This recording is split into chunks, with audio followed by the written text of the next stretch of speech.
see as I let you go. Gonna tell you how much I love you, though you think you already know. I remember I thought you looked like an angel wrapped in pink, so soft and warm.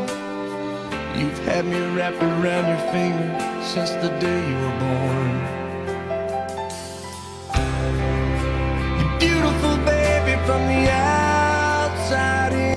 If you were asked how to describe your closest friend, you could do it easily in many words without much thought.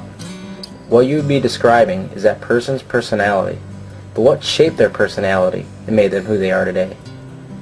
To better understand this, we could take a look at many theories of development, but specifically in this video we take a look at Erik 8's theories of psychosocial development.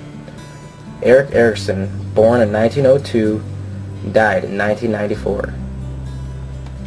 Erickson was a psychoanalyst who provided an alternative psychodynamic view in his theory of psychosocial development, which emphasizes our social interaction with other people.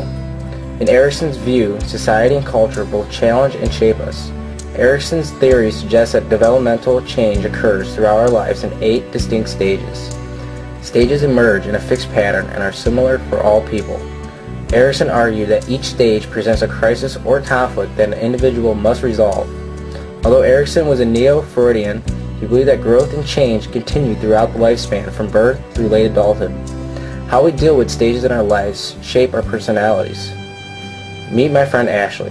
She is currently in her adolescent stage of development, which Erickson called identity versus role confusion. Ashley can look forward to 3 more stages in her lifetime that Erickson defined as early, middle, and late adulthood. During early adulthood, she will deal with intimacy versus isolation. Positive outcome of this stage leads to development of loving, sexual relationships and close friendships. Negative outcome will lead to fear of relationships with others.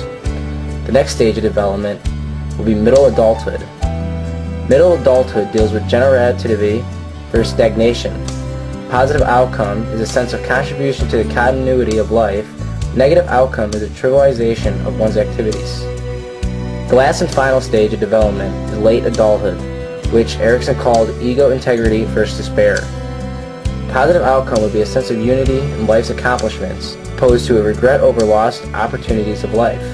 I decided to look at these stages first because we cannot accurately predict what will happen in the future.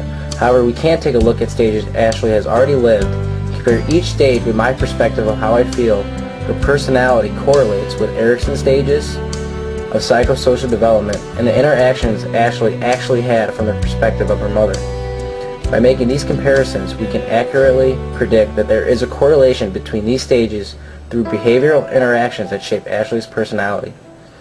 I would describe her as a very trusting person. Erickson theorized that the first stage of development from birth to about 12 to 18 months of age was trust versus mistrust. In order for her to be trusting, she would have feelings of trust from environmental support during the stage. Her mother described her eating habits as, quote, fed on demand, end quote. This feeding schedule would develop a sense of trust. In the next stage, autonomy versus shame and doubt, I would classify her outcome as shame and doubt.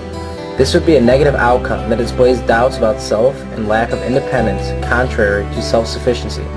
Her mother described her as very dependent. Moving on to Freud's phallic stage, Erickson called this stage initiative versus guilt.